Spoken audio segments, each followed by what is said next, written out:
여기 오늘도 약을 타기 위해 병원으로 향하는 70대 양씨 할머니가 계십니다. 할머니는 2년 전 관절염이 악화돼 병원에서 약을 처방받았습니다. 하지만 얼마 안 가 평소보다 혈압이 상승해 다른 병원에 가서 혈압약을 받았습니다. 할머니는 단순 나이가 들어 혈압이 올라갔다고 생각했습니다. 관절염과 혈압약을 동시에 먹던 할머니에게 어느 날 몸이 점점 붓는 증상인 부종이 생겼습니다. 할머니는 음식을 평소에 싱겁게 먹는 편이라 의아했습니다. 그래서 또 다른 병원 의사 선생님께 부종 증상에 대해 이야기했습니다. 저는 음식을 싱겁게 먹는 편이 아닌데 왜 몸이 붓는지 모르겠어요. 이 말을 들은 채도 안 하고 의사는 평소보다 짜게 드시진 않았어요. 라고 재차 물어보며 약을 하나 더 처방해 줬습니다.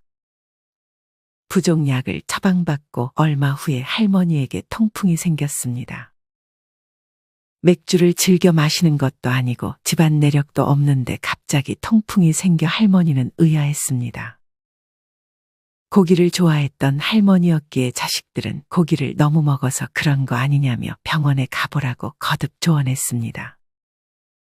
그렇게 통풍을 치료받기 위해 또 다른 병원에 방문해 통풍 조절제 약을 처방받고 얼마 안 가 건강검진을 받았는데 간 수치가 확 나빠진 것을 확인할 수 있었습니다. 이를 본 의사는 재차 간보호제를 처방해 주었습니다. 이렇게 근 2년 동안 할머니가 먹는 약의 개수가 기하급수적으로 늘었습니다. 관절염을 치료하기 위해 병원을 방문했다가 약이 순식간에 10개 정도가 됐습니다. 할머니는 이 약들을 다 먹기도 힘들었습니다. 할머니는 이전까지는 약을 거의 먹지 않고 건강기능식품 정도만 챙겨 먹을 정도로 몸이 건강했습니다.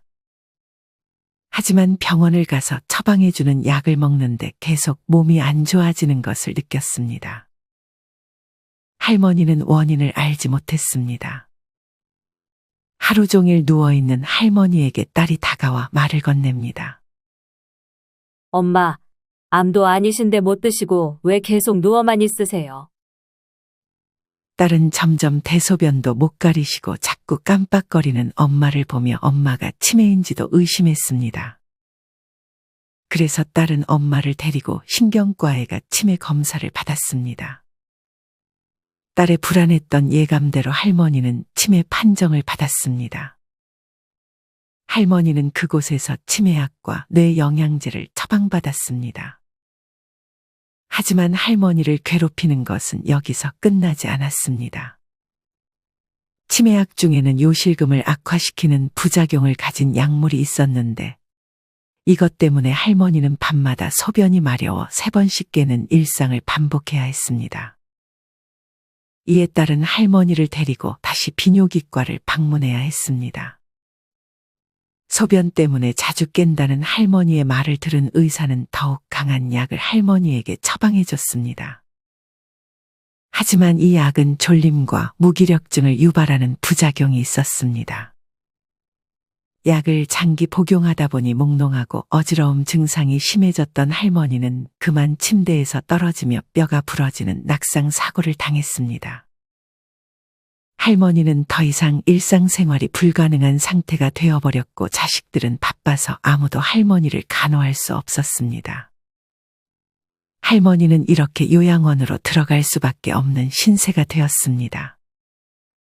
할머니는 단지 무릎이 아파 관절염을 예방하고자 병원을 방문했는데 결과적으로 요양원에 들어가는 상황이 됐습니다.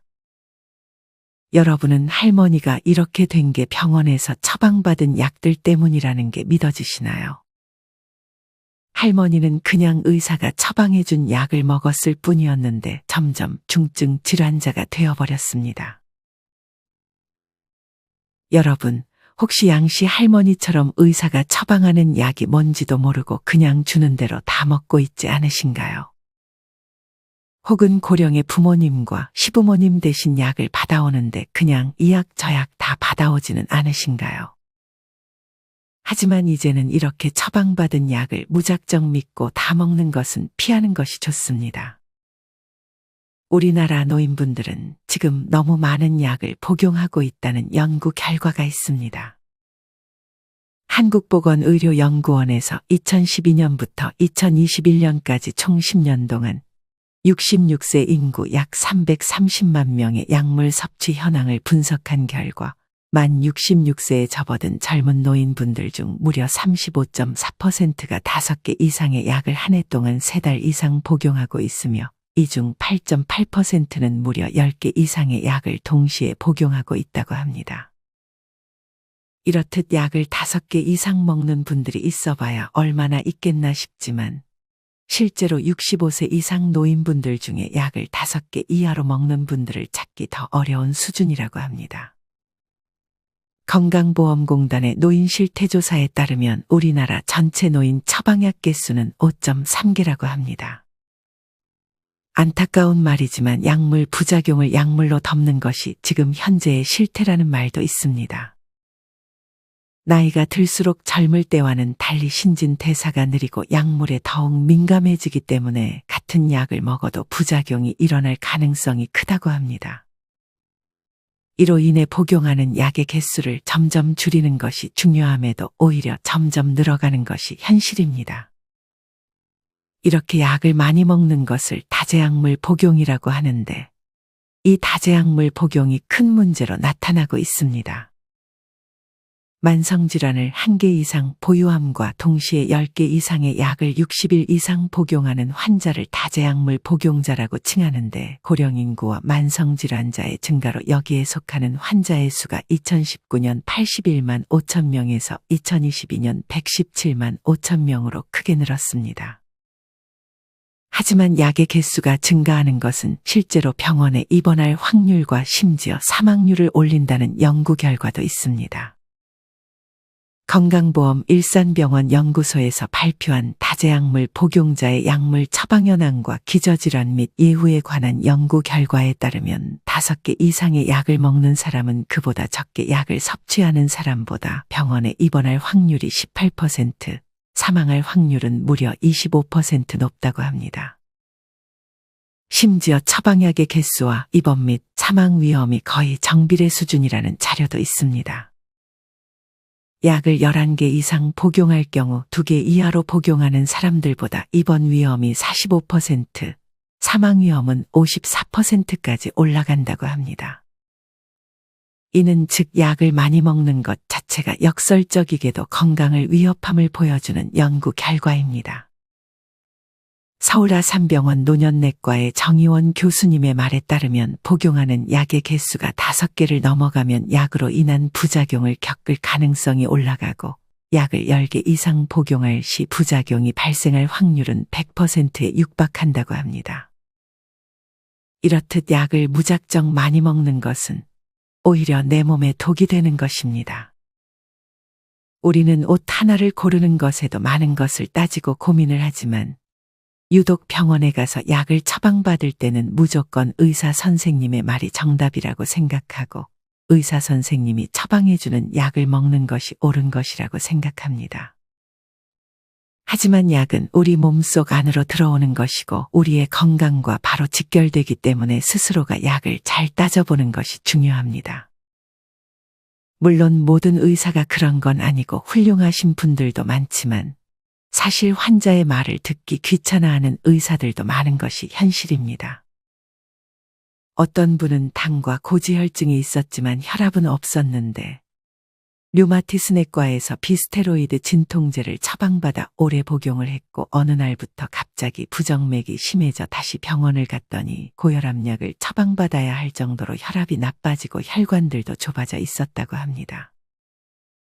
이게 끝이 아니라 몸과 얼굴이 심하게 붓는 증상, 그리고 얼마 뒤부터는 발가락에 열이 나면서 붓고 칼로 저미는 듯한 통증으로 통풍약을 처방받았다고 합니다. 그 외에도 염증 생기는 부위마다 각자 다른 병원을 다니다 보니 어느 순간 먹는 약이 12개가 되었다고 합니다. 이렇게 약은 먹는데 몸은 자꾸 더 나빠지고 설사와 변비를 번갈아 하며 온전한 배변은 생각지도 못하고 위장이 움직이지 않는 듯한 느낌마저 들었다고 합니다.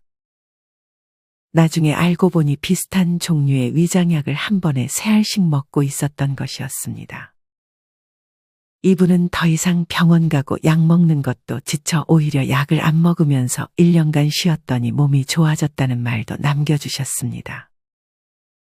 이분이 가는 병원의 의사 선생님 한 분이라도 미리 환자가 어떤 약을 복용하고 있는지 체크를 해주었다면 이렇게 몸의 병이 더 심해지는 상황을 피했을 수 있지 않았을까 하는 생각도 듭니다.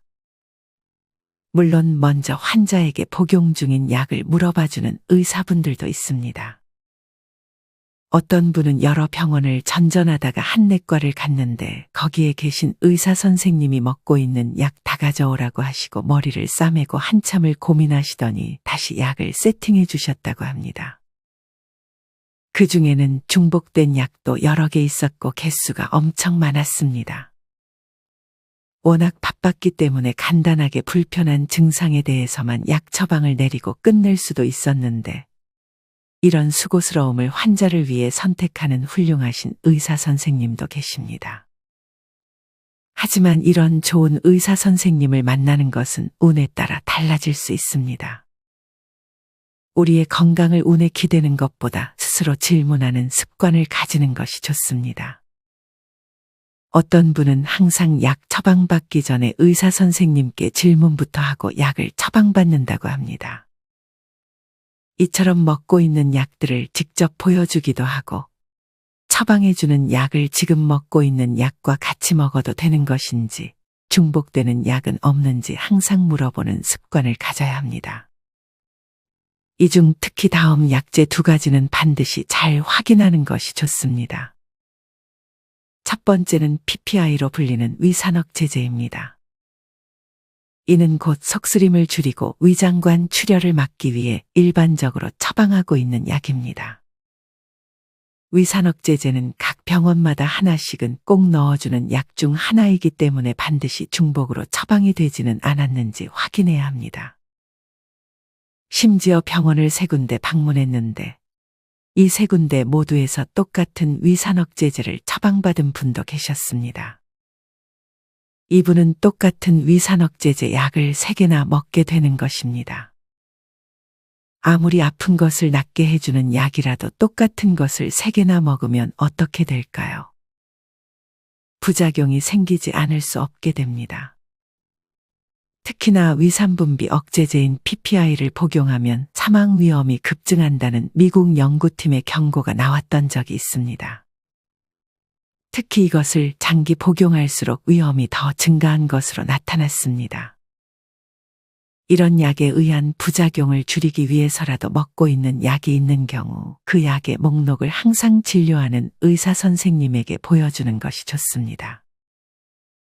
대개 환자분들은 의사 선생님들이 그냥 약만 봐도 어떤 약인지 다 알 것이라 생각하지만 약 종류가 워낙 많기 때문에 실제로는 모르는 경우도 있다고 합니다. 이 경우 어떤 약인지 적혀있는 약봉투나 처방전을 가져가거나 건강보험심사평가원에서 나온 건강이음 앱을 활용해서 의사 선생님께 보여줄 수도 있습니다. 건강이음 앱은 스마트폰에 직접 다운받아야 하는 것인데 자세한 이용 방법은 유튜브에 건강이음 앱 사용법이라고 검색 후 따라해 보세요. 이렇게 내가 먹는 약은 내가 잘 알고 있어야 한다는 사실을 잊지 마시길 바랍니다. 2번째 조심해야 할 약제는 항불안제와 수면제의 역할을 하는 벤조디아제핀입니다. 이 벤조디아제핀은 우울하고 잠 못 드는 노인들에게 처방되는 약 중 하나입니다. 이 약제는 특히 요양원에서도 자주 쓰이는 약제라고 합니다. 주로 불면증 치료에 자주 쓰이는데 65세 이상 노인 환자에게 장기작용 벤조디아제핀계 약제 처방률이 2016년 기준 전체 OECD 국가 중 우리나라가 1위를 차지했습니다. 그만큼 우리나라에서 처방이 과도하게 이루어지는 약입니다. 특히나 노인이 벤조디아제핀계 약물을 오랜 기간 복용할 경우 치매 전 단계인 인지장애와 낙상 사고 등의 부작용 발생 위험이 커진다고 합니다. 이 약도 중복으로 먹게 되면 부작용을 불러올 수 있기 때문에 반드시 의사 선생님께 약이 중복되진 않는지 또 다른 중복된 약은 없는지 항상 먼저 복용 중인 약을 보여주는 습관을 만드는 것이 좋습니다. 이렇듯 자기가 어떤 질환을 가지고 있는지 그에 따라 어떤 약을 먹고 있는지 아는 것이 매우 중요합니다. 거의 대부분은 아마 뭐가 어떤 약인지 모르고 주는 약은 다 드실 것입니다. 여러분, 지금 먹는 약이 어떤 약인지도 모르는데 내 몸속으로 들어온다는 사실이 무섭지 않으신가요? 이에 반드시 경각심을 가지고 우리는 어떤 효과를 가진 약이 내 몸속으로 들어오는 건지 반드시 스스로가 알고 있어야 합니다. 그리고 모든 의사 선생님이 복용 중인 약이 있는지 진료 전에 미리 물어보지 않습니다. 항상 병원에 방문하기 전에 이전에 받았던 처방전들을 챙겨서 이러이러한 약을 복용 중이라는 사실을 미리 알리는 것이 중요하다는 것을 다시 한번 강조드립니다.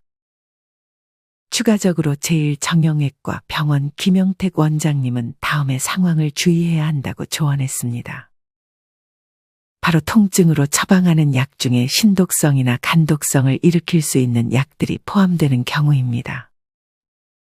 특히 통증과 염증 조절 목적으로 사용되는 스테로이드 주사나 경구제는 적합한 상황에 사용하면 아주 좋은 약이지만 장기간 노출되는 경우 만성질환을 유발할 수 있는 위험이 있는 약이라고 합니다. 때문에 이 경우 의사와 상의하여 주기적으로 혈액검사를 실시하고 지금 현재 상태에 맞추어 적절한 약을 처방받는 것이 중요하다고 합니다. 이뿐 아니라 약이 잘못 처방되는 것도 주의해야 합니다.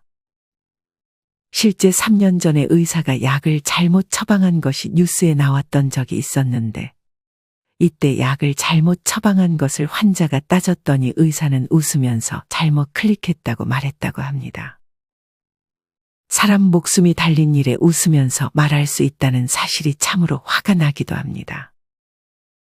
이처럼 의사도 실수를 하는 경우가 종종 있습니다. 이런 이유 때문에 우리는 약의 정보를 더더욱 스스로가 잘 알고 있어야 하는 것입니다. 어떤 분은 심지어 알러지가 있는 약이 있는지 확인하는 명부에 개보린을 먹지 못한다고 적었고 심지어 진료를 볼 때도 개보린 처방을 원치 않는다고도 말을 했는데 의사가 같은 개보린 계열의 약을 처방해서 먹은 뒤 쇼크가 와서 응급실로 실려갔다고 합니다. 이분은 다시 병원에 처방한 약을 들고 가서 항의를 했고 그 병원에서 전산 시스템을 나중에 확인해 보더니 자기네 측 실수라며 병원비는 받지 않겠다고 다음부턴 주의하겠다는 말만 들어야 했다고 합니다. 당시 처방을 했던 의사는 휴가를 가서 직접 따지지는 못했는데 이것이 굉장히 한이 된다는 글을 남겨주시기도 하셨습니다. 이렇게 부주의한 의사만이 아니라 환자의 고집으로 문제가 되는 경우도 있습니다. 대개 어떤 약 먹고 있는지 의사가 물어보면 그냥 약이나 지어달라고 역정을 내시는 어르신분들도 계십니다. 또한 어떤 분은 시어머님이 요실금 관련해서 약이 잘 안 듣는다고 근처 병원 또 가고 효과 없으면 다른 데 또 가고 그래서 그 약들을 마음대로 중복 복용하시는 게 고민이라고 하셨습니다. 그러다 시어머니가 입맛 없고 가슴 벌렁거리고 잠을 잘 못 자고 게다가 위까지 아픈 증상이 생기게 됐다고 합니다. 결국 시어머니 고집을 겨우 꺾고 약 다 끊고 한 군데 병원 정하니 모든 증상이 정상화되었다고 글을 남겨주신 분도 계셨습니다. 이렇게 의사 선생님들과 환자분들이 잘 협조가 되는 것이 중요하지 않을까 생각합니다. 그렇다면 해외에서는 이런 약의 중복 복용 문제를 어떻게 대처할까요? 호주와 캐나다, 미국, 영국은 이미 포괄적인 약물 관리 서비스가 제도화되었다고 합니다. 미국 MTM이 대표적인 제도입니다. 보통 환자 개개인마다 6개월에서 1년을 약력관리 주기로 정해 환자의 집이나 약국에서 서비스가 이루어지는 방식입니다. 여기서 중요한 점은 의사와 약사가 검사 결과와 약력을 공유하는 시스템을 잘 갖추고 있다는 점입니다. 우리나라도 의사와 약사 간의 소통이 더욱 잘 이루어져야 합니다. 일본의 경우 단골 약사와 약국을 도입하여 환자를 관리하는 약사를 일원화하여 통합적인 약물 관리를 제공한다고 합니다.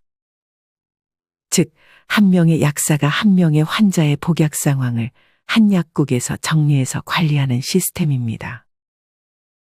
뉴질랜드의 경우 병동의 약사가 상주하며 병동 환자의 모든 차트를 까보며 중복 처방 및 용량 조절, 투약 기간에 대해 다 이야기해 준다고 합니다. 우리나라도 다제약물 관리 사업을 통해 약물 복용 문제에 대해 꾸준히 제도를 개선 중에 있지만 보완해야 할 점이 아직 많은 것이 현실입니다. 이렇듯 약은 잘 먹으면 몸에 좋지만 잘못 먹으면 오히려 병을 불러오게 됩니다.